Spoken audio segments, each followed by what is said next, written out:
Ittaqullaha haqqa tuqatih wa la tamutunna illa wa antum muslimun. Qala Allah Ta'ala fil Qur'anil Karim. A'udzu billahi minasy syaithanir rajim. Kuntum khayra ummatin ukhrijat lin-nas ta'muruna bil ma'ruf wa tanhauna 'anil munkar wa tu'minuna billah. Surah Al-Azim. Yang saya hormati guru kita Ustaz Kabiruddin Cipta. Semoga beliau dan keluarga selalu sehat walafiat, selalu dalam keberkahan hidupnya, serta sisa umur yang tersisa adalah umur yang penuh dengan hasil amal soleh. Yang saya hormati dan saya cintai Ustaz Dandan, beliau adalah teman saya yang sering ada di tempat-tempat bencana. Beliau adalah komandan saya kalau di daerah tempat bencana. Kalau saya renang, beliau menang gitu ya. Sebab badannya juga memang stabil gitu ya. Sedangkan kita badan karena habis Ramadan ini kayaknya kembali back to basic ya. Yang saya hormati sesepuh kita dan guru kita Ustaz Haji Jirwan,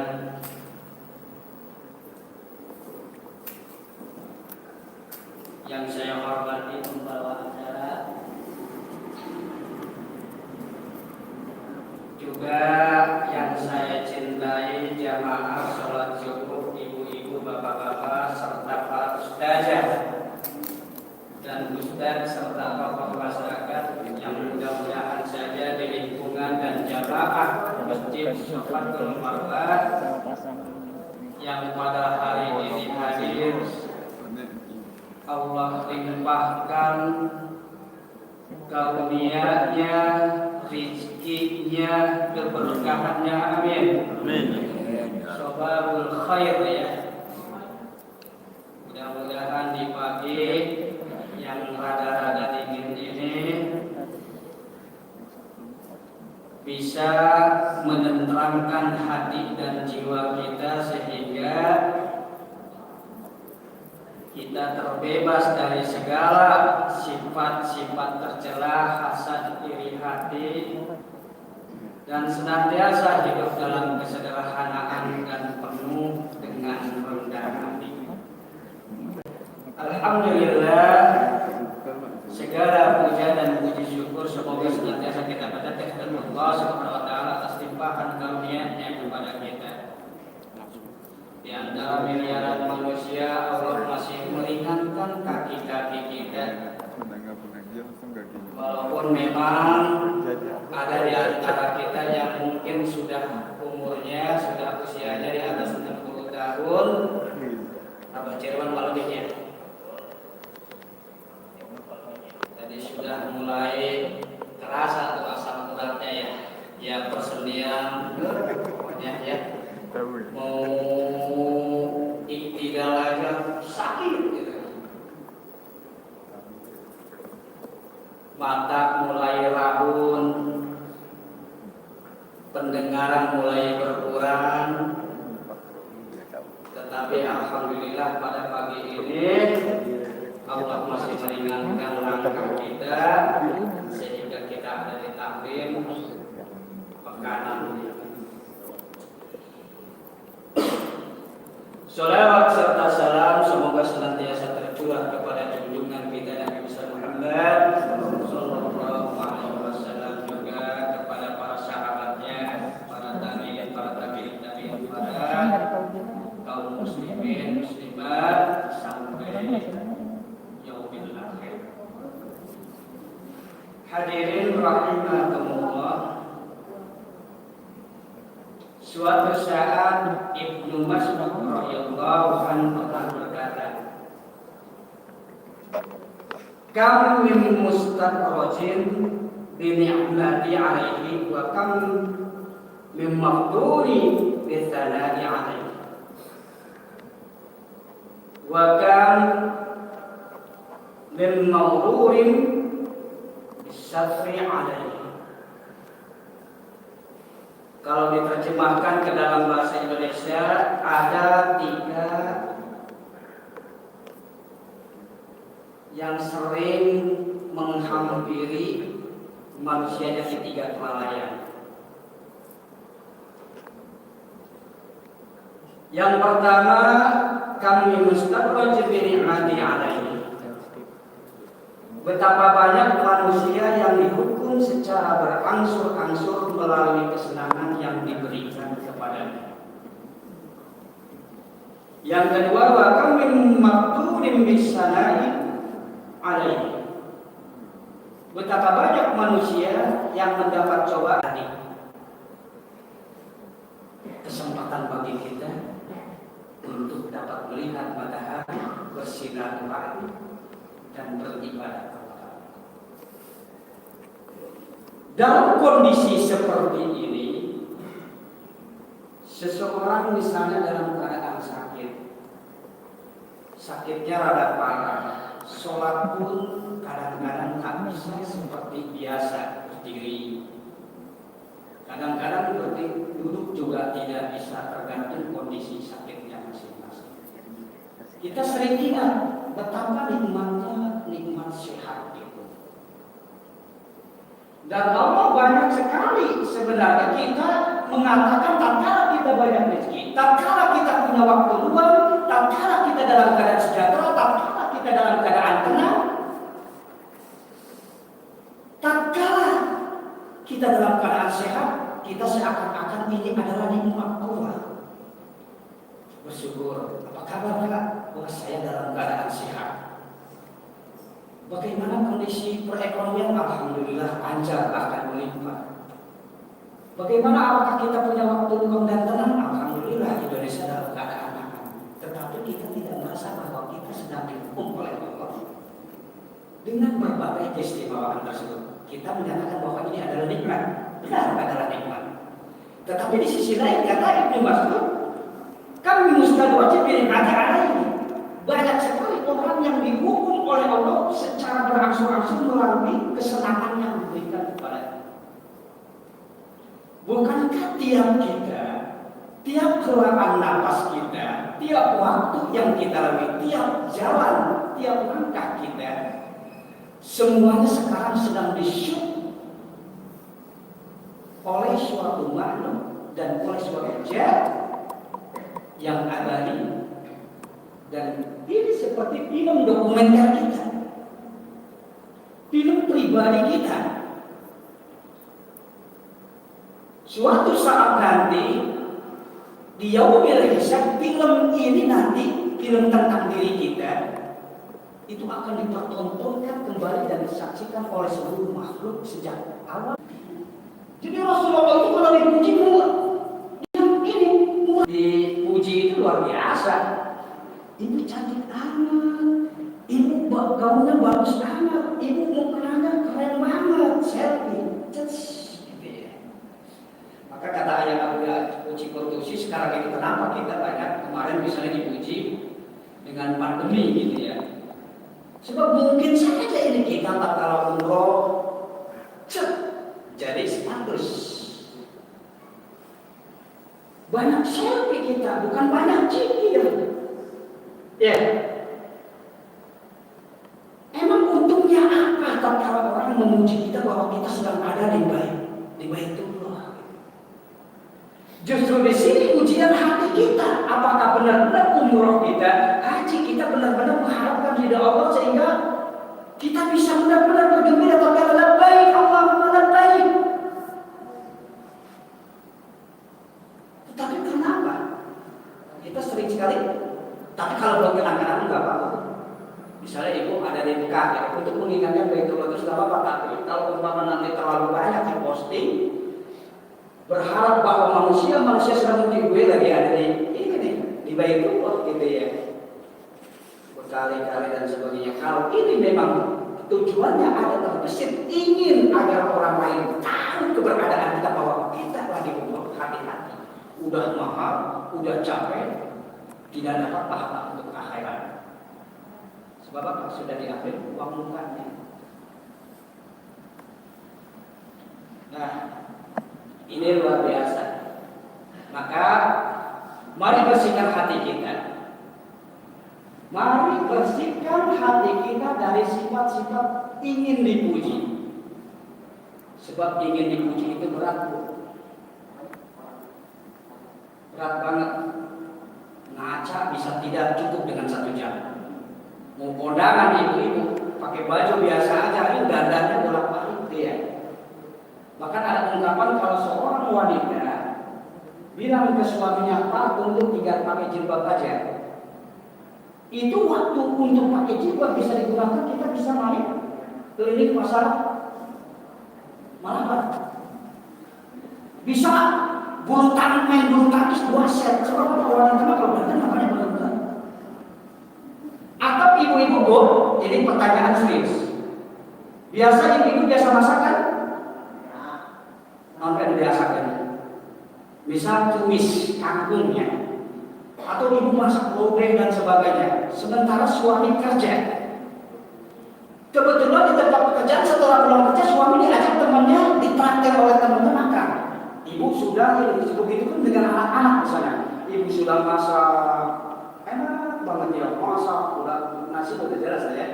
Ada tumis, ada gorengan, ada ikan bakar, ada ayam bakar, ada sambal dan semuanya. Kemudian pas datang anak-anak dan bapaknya sudah makan.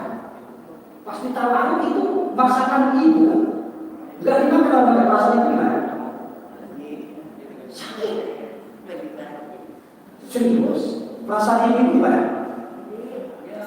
Kecewa? Perasaan itu wajar. Tetapi kalau kita sikapi, kalau kita mau masak itu dasarnya ibadah, dasarnya ikhlas, mau dimakan oleh suami atau enggak itu enggak ada masalah. Sebab apa? Pahala itu ditempe. Ibu masak ke lama banget sampai 2 jam, bayar sayur kangkung, sayur asam, ikan asin, nyambel dan sebagainya sampai dimakan. Kemudian pas dihidangkan, suami dan anak-anak nggak mau makan sebab sudah makan di luar. Kalau ibu perasaannya kecewa, mulai dari sekarang perbaiki. Tidak usah kecewa, tapi itu kesempatan agar kita bisa berbagi dengan tetangga. Kalau ibu susah banget, kesulitan lagi masak banyak banget, masak sayur asam, masak ikan bakar, kemudian suami dan anak-anak sudah makan, ibu kesal. Kalau ibu susah untuk mencari orang yang akan disodaqahkan karena lingkungan sini misalnya sampai cukup, datang aja kejadian ke saya insya Allah terima. Dia mau kerja. Kalau ada tetangganya gitu masaknya banyak gitu, terus suaminya dia udah bermakan gitu, udah ke tetangga aja jadi dari peluang pahala. Jadi kalau ada rasa kesal kita, ada hati yang terkotori, kita kurang ikhlas. Apakah pengen dapat pujian, pengen dapat balasan, atau enggak? Makanya ada ungkapan, hormatilah orang lain agar kita bisa, kalau kita mau dihormati gitu ya. Ungkapan ini sebenarnya adalah ungkapan kelihatannya benar Pak ya. Hargailah orang lain, hormatilah orang lain jika kita pengen dihormati, gitu kan Bu ya. Padahal secara Islam itu rada keliru. Benar. Di dalam Islam semestinya begini, hormati atau hargai orang lain menghormati balik atau enggak itu urusan dia. Kalau kita minta balasan nanti ambil, tidak jadi pahala. Makanya ada 2 hal, ini sudah pernah dibahas, 2 hal yang perlu diingat, 2 hal yang perlu ini. Sedangkan sampai jam 6 ya? Udah belum dibahas ini? Belum. Ada 2 hal. Saya punya seorang guru, beliau sudah meninggal, mudah-mudahan Allah menerangkan kuburnya dan mengampuni segala kehilafannya. Beliau pernah berkata, memberikan nasihat, lupakan 2 hal dan ingatlah 2 hal. Sedangkan Kalau dia begini sering diterangkan. Dua hal yang cuma harus kita lupakan. Satu, yang pertama lupakanlah kesalahan orang lain sama kita sebesar apapun. Ada tetangga ngeselin, ada suami ngeselin, lupakan. Sekesal-kesalnya apapun. Yang kedua, lupakan kebaikan kita, pertolongan kita, amal soleh kita yang kita lakukan kepada orang lain. Lupakan, sebesar apapun. Ibu pernah ngasih sesuatu menolong ke tetangga luar biasa, kemudian tetangga tersebut ternyata tidak pernah menghargai. Jangan dimungkin, biarkan saja. Justru itu adalah bekal nanti kita menemui Allah dan Allah akan memberikan kebahagiaan kepada kita. Hafal? Yang dua harus dilupakan. Yang pertama, lupakan kesalahan orang lain kepada kita dan lupakan kebaikan kita pada orang lain. Ini terjadi ada suatu cerita. Mudah-mudahan ini sahih ya. Tetapi kalau enggak sahih kita ambil hikmahnya ya. Sekitar 10 tahun yang lalu, bahkan lebih, ada seorang bapak-bapak usianya mungkin pada waktu dulu ya sekitar 10 tahun itu usia abad Jerman. Apa umur saudara apa? Usia berapa ya? 72, sekitar 72, 75. Sebab saya lihat emang udah tua ya. Ya sekitar 10 tahun sekitar umur segitu. Dari segi ibadahnya biasa aja. Sholat aja. Kalau puasa. Ngaji juga jarang-jarang kata tetangganya. Sholat itu juga biasanya seperti kehidupan manusia biasa aja. Tetapi suatu saat beliau meninggal. Saat meninggal lagi dimandiin itu tersenyum Pak. Saat sakaratul maut itu bukan horor, mukanya tapi tersenyum. Di mana sakaratul maut kata Rasulullah sakitnya luar biasa, seperti ada kawat duri dimasukkan ke kerongkongan kita, ke tenggorokan kita, kemudian dicabut sekaligus dan itu berlipat-lipat kali itu sakitnya. Makanya rata-rata yang meninggal dunia itu rata-rata apa? Mulutnya terbuka, mata juga enggak ini horor, ngeri banget. Tetapi orang ini bisa tersenyum. Beberapa keterangan kalau orang meninggal di dalam keadaan tersenyum, itu katanya sudah memperlihatkan hasil kehidupannya. Allah sudah memperlihatkan nanti dia akan hidup di mana. Penuh kebahagiaan, nggak mungkin lihat neraka tersenyum, nggak mungkin. Nanti melihat suatu saat dia akan ditempatkan di tempat yang sangat membahagiakan. Kemudian teman saya bertanya kepada istrinya, wahai nenek, kok abah ini ibadahnya biasa aja katanya, sholat juga biasa aja seperti kebanyakan orang lain, tidak terlihat banyak amal-amal ibadahnya, amal sholat yang istimewa, tapi tetap kalau meninggal dalam keadaan senyum. Ternyata sang nenek itu ngomong, kebiasaan abah ini kalau mau tidur itu dia membersihkan hatinya dengan memaafkan seluruh kesalahan orang lain, termasuk istrinya, anaknya, dimaafin, cucunya kalau memang merasa tersinggung dimaafin, bukan seluruh orang, semua orang yang pernah menyinggung dia pada hari dia sepanjang hari tersebut menjelang tidur dia bebaskan semua, dia maafkan. Jadi bukan seperti ini Bu. Gue emang gak rela kalau dia nggak minta maaf sama kebaikan. 7 turunan sampai 7 turunan coba bayangkan, karena kan seperti itu saking emosi. Nah Bu, kalau menjelang tidur kira-kira suami suka cemberutnya. Kalau masih cemberut nanti takutnya dalam keadaan meninggal dalam keadaan horor, penuh dengan penyesalan. Maka mulai besok kalau kita menjelang tidur, hendaklah kita sudah memaafkan semua manusia, anak kita, cucu kita, suami kita, tetangga kita, atasan kita, bawahan kita maafkan semua. Jadi hati ini bersih, sebab di antara tidur itu adalah antara hidup dan mati. Bisa jadi kita tidur itulah tidur yang terakhir kita. Kita nggak akan mungkin bisa bangkit pada waktu subuh dan sebagainya. Kita tidak pernah tahu. Maka ini salah satunya katanya di samping istighfar. Kita mau bingung nih, istighfar dah berapa kali mampunya, kemudian maafkan seluruh aktivitas orang lain yang menyinggung dia sengaja atau tidak sengaja. Termasuk juga orang yang paling dekat dengan kita, istri atau suami atau anak-anak atau cucu. Bebaskan semua. Dan selanjutnya dua yang harus diingat. Ingatlah selalu kebaikan orang lain kepada kita sekecil apapun. Ingat selalu kebaikan orang lain kepada kita sekecil apapun. Ingat dia kalau menyapa kita senyum gitu. Ingat tuh. Jangan karena kesalahan orang lain satu saja kebaikan orang lain hilang. Seperti panas setahun dihilangkan oleh hujan sehari. Kalau hujan sehari di sini bahaya ya. Iya langsung banjir bukan apa-apa. Termasuk saya dalam setahun ini ngepel terus ke dapur. Hujan pada dasarnya rahmat. Tapi kenapa sekarang mulai banjir terus ya? Kiai Haji Jainuddin Amjad almarhum pernah berkata, dulu di Tangerang ini kita tahu rawa-rawa macam total ya. Regensi itu rawa tempatnya air. Sekarang banjir. Kata Jainuddin Amjad almarhum dia salah terus katanya. Orang yang tempat air itu bikin bangunan katanya gitu ya. Tetapi itulah kita sebab komunitas kita mesti bertambah.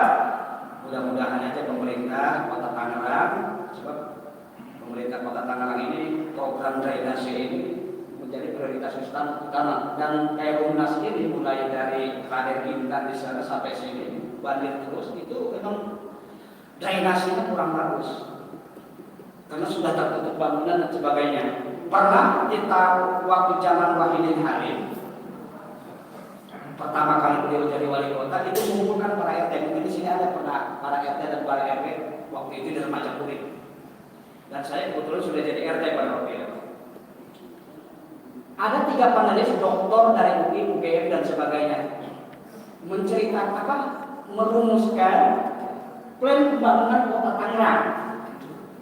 Mereka rata-rata dalam presentasinya itu yang dilihat Eropa, Amerika gitu ya, negeri-negeri yang maju. Kemudian saya setelah sesi tanya jawab, saya coba menambahkan, sebenarnya kita nggak usah jauh-jauh ke Eropa. Kalau pengen membangun kota, termasuk juga membangun lingkungan kita di sini. Bukankah Al-Quran sudah menerangkan kalau bicara tentang surga, surga itu punya penuh dengan keindahan. Buah-buahnya dekat dengan sedekat-dekatnya. Itu adanya di buah suatu haditan. Dimaksudkan fil ayyamil khaliyah. Indah. Mengalir di bawahnya sungai-sungai. Jannatin tahtiha anhar. Ini adalah pola yang diberikan oleh Allah. Kalau pengen bikin kota, gambarlah seperti surga. Mengalir di bawahnya sungai-sungai. Kita punya sungai Cisadane, kita punya sungai Cirala, kita punya sungai yang Sapi, Kali Sapi dan sebagainya.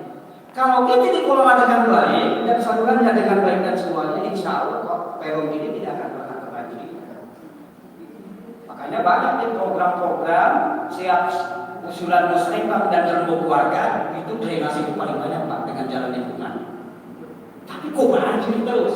Sebab apa? Di sini drainasenya bagus, ternyata pas Kali Sapi belum balik lagi kan gitu ya. Akhirnya banjir dan kita banjir rumah kita dan semuanya. Dan ini memang adalah program yang sangat panjang ini. Nah kalau melihat itu semua, sementara mereka menyatakan sungai Mississippi dan sebagainya, sungai ini dan sebagainya. Kemudian daerah itu indah, bahkan Kota Tangerang sebenarnya sudah mempersiapkan Pak Arif ini. Coba aja lihat. Di antara daerah-daerah lain di Indonesia kira-kira jembatan tinggi-tinggi ada di mana?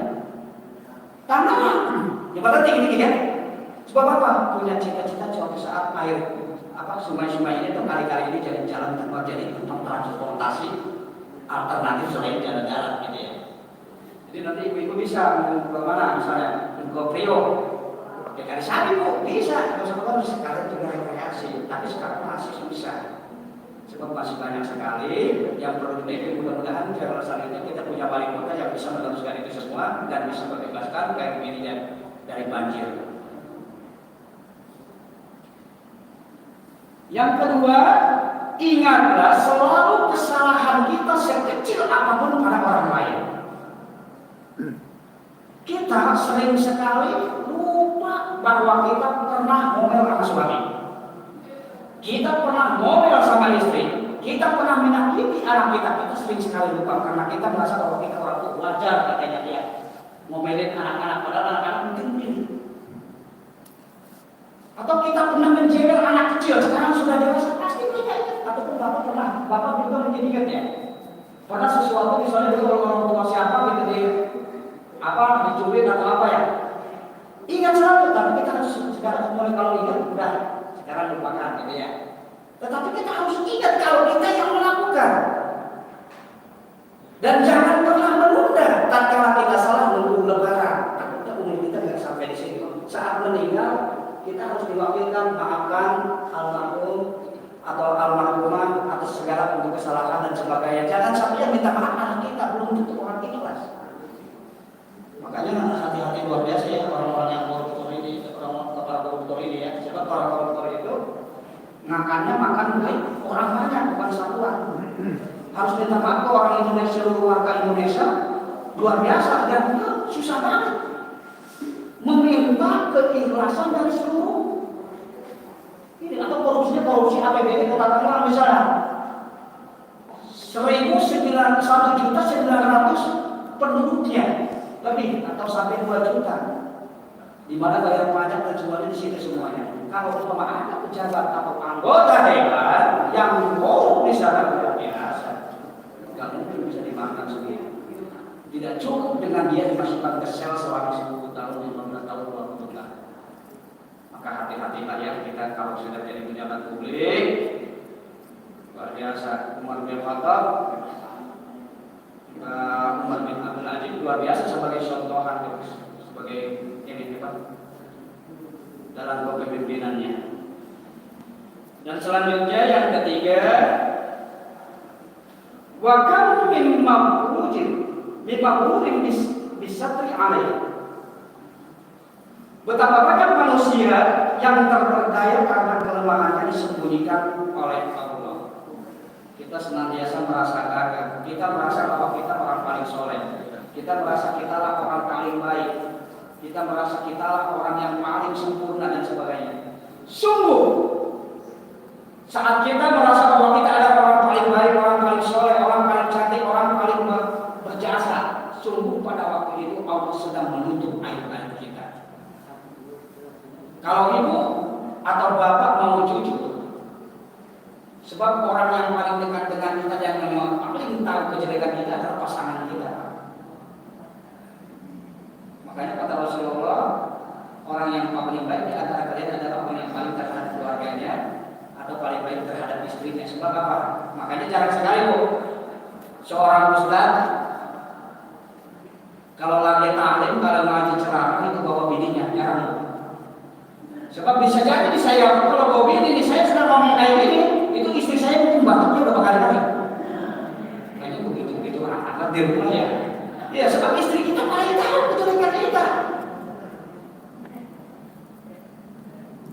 Baik banget di sini mah pakai sorban gitu ya, pakai peci, wah ngomong kayak orang bijak gitu ya, baca Al-Quran banget, ceramah indah banget, terdengarnya kayak benar-benar gitu, apa asik banget gitu ya, menghujam hati. Tapi bini bisa jadi batuk berkali-kali. Sebab apa? Dia paling tahu moroknya kita, dia paling tahu ngilernya kita, dia paling tahu pelitnya kita, dia paling tahu mungkin uang gajian masih tersepin tuh di peci. Nah, itu udah paling. Makanya tapi kadang-kadang ibu mah seorang perempuan itu sensitivitasnya tinggi banget. Serapi-rapinya suaminya nyimpan duit itu tahu aja deh. Ya Bu, kalau yang kita berarti pengalaman ya. Tapi insya Allah memang inilah romantika rumah tangga. Sebab salah satu ibadah paling panjang dalam Islam adalah menikah. Nah, mungkin ini saja di pagi ini, mudah-mudahan saja kita bisa mengambil hikmah bersama di antara 3 kelalaian kita. Yang pertama kita sering lalai dengan kesenangan kalau Allah sedang memuji. Kita sering lalai dengan pujian padahal kita termasuk orang yang sangat rendah. Kita merasa paling gagah padahal kita adalah orang yang sangat direndahkan oleh Allah Subhanahu wa taala. Maka marilah kita minta maaf walaupun orang lain. Marilah kita memaafkan orang lain walaupun orang lain tidak pernah maaf. Golok. Assalamualaikum warahmatullahi wabarakatuh. Para jemaah, mungkin masih ada waktu yang ingin bertanya, silakan. Lihat, oh mantap. Ya, silakan. Mungkin langsung aja. Bisa mutar. Ini begini. Ada berbagai.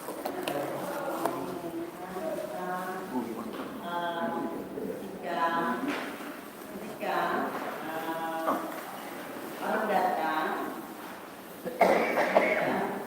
berkunjung ke rumah, kemudian dia mengungkapkan dalam kesulitannya gitu Pak Ustaz. Mengeluh, istilahnya mengeluh. Ya, ujung-ujungnya uang.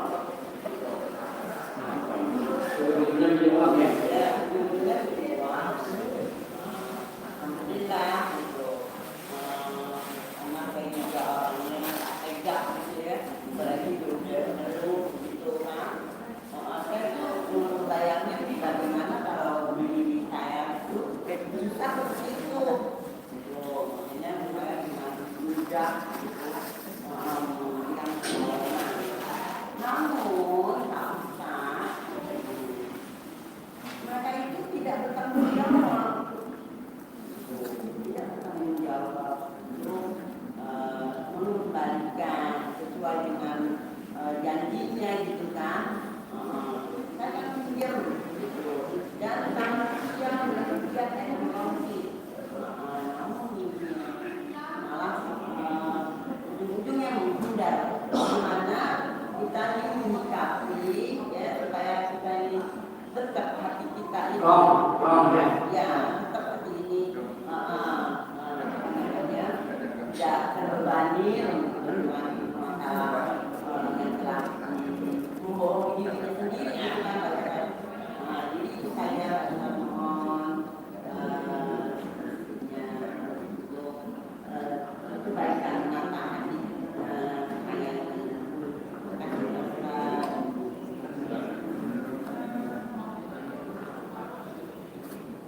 Ada cerita di kalangan Rasulullah SAW.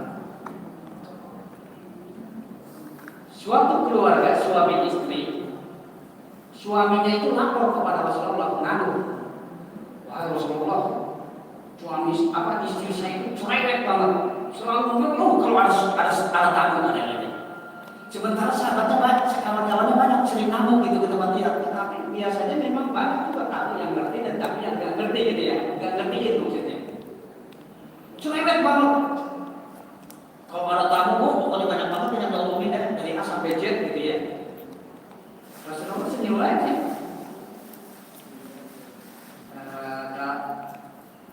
Kemudian sahabat itu kemudian membawa istrinya ke Rasulullah. Kata Rasulullah, bukan seperti itu. Kemudian Rasulullah bertamu ke rumah tersebut. Tapi istrinya senang banget, cuma Rasulullah yang bertamu. Kita juga sering gitu ya. Kalau yang bertamu Haji Jirwan mungkin gak istimewa banget gitu ya. Tetapi kalau yang bertamu misalnya Fa'aruf wali kota, ya kita itu senang. Atau Pak Jokowi presiden tiba-tiba gitu bertamu itu senang banget ya. Padahal mereka setelah pulang juga nggak bawa apa dan nggak siapa gitu ya. Tapi mungkin tetangga kita tatkala bertamu mungkin ada yang bawa gorengan atau mungkin nggak bawa apapun, pengen mengakrabkan atau kita suatu saat bisa saling tolong menolong. Nah Rasulullah kemudian bertamu ke keluarga itu. Setelah Rasulullah pulang, itu di belakang Rasulullah ular keluar dari rumah itu, kalajengking, kelabang, hewan-hewan melata yang berbisa pada keluar dari rumah itu. Nah ini peristiwa ini, kalau ada tamu itu sebenarnya penuh dengan keberkahan, membawa berkah. Kalau nanti sebentar dulu yang masalah yang tadi ya, tamu itu datang membawa keberkahan, dan setelah dia pulang itu justru menarik bala, menarik penyakit, menarik segala macam yang membahayakan di rumah kita. Ini dalam Islam. Kira-kira senang nggak kalau ada tamu kemudian pulang? Oh, ancaman di rumah kita itu ke bawah gitu keluar. Maka Rasulullah kalau Allah diperlihatkan tatkala Rasulullah pulang dari rumah itu ular berbisa, kelabang, kalajengking, seluruh banyak sekali hewan-hewan yang berbahaya itu keluar dari rumah itu. Ini gambaran. Sebab rezeki itu bukan hanya kita bertambah, tapi juga mengurangi bahaya, mengurangi musibah, itu juga rezeki.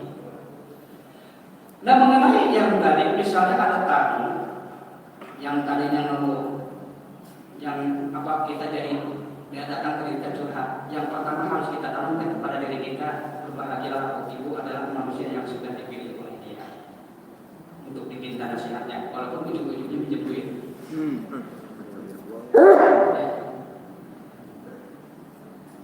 Sebab di antara miliaran manusia kok gitu. Yang ada kakaknya ada misalnya ya, orang tuanya ada, tiba-tiba kenapa datang sama kita? Ini Allah sudah, ini skenario sudah Allah sudah di dalam kategori Allah. Allah memilih ibu untuk didatangi oleh orang susah tersebut. Kalau ibu bisa meringankan kesusahan dia, insya Allah ibu dicintai oleh penduduk langit. Ini untuk manajemen hati kita ya. Ujungnya misalnya dia mau manis banget, biasanya memang yang minta manis kurang rata, nggak ada mau minta satu bentak, nggak ada. Gue pengen gitu, enggak kan?